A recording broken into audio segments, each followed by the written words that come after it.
গত বুধবার সন্ধ্যায় বীরভূমের দুবরাজপুর পৌরসভার অন্তর্গত ৮ নম্বর ওয়ার্ডের গৃহবধূ চায়না মণ্ডল গড়াইয়ের সঙ্গে নৃশংস ঘটনা ঘটে। সন্ধেবেলাতেই বাড়িতে কারো না থাকার সুযোগকে কাজে লাগিয়ে ওই গৃহবধূকে নৃশংসভাবে কুপিয়ে মেরে ফেলা হয়। ঘটনার পর দফায় দফায় উত্তেজনা ছড়ায় দুবরাজপুরে। দফায় দফায় পথ অবরোধ করে অভিযুক্তদের অবিলম্বে গ্রেপ্তারের দাবি তোলা হয়। তবে এই ঘটনায় এখনো পর্যন্ত কাউকে গ্রেপ্তার করতে সক্ষম হয়নি পুলিশ। দুদিন কেটে গেলেও পুলিশ কাউকে গ্রেপ্তার করতে না পারার পরিপ্রেক্ষিতে স্বাভাবিকভাবেই ক্ষোভ বাড়ছে মৃত ওই গৃহবধূর পরিবার থেকে শুরু করে স্থানীয়দের মধ্যে।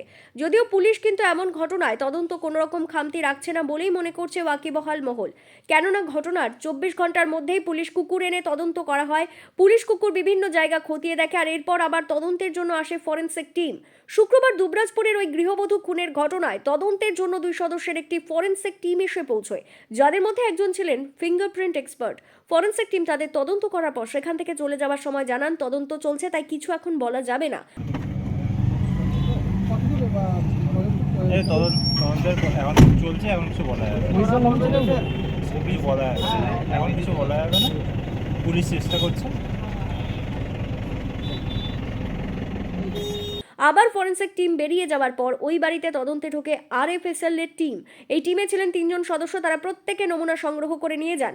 এমন ঘটনায় কে বা কারা যুক্ত তা খুঁজে বের করতে এখন জোর কদমে চলছে তদন্ত বলা যেতেই পারে।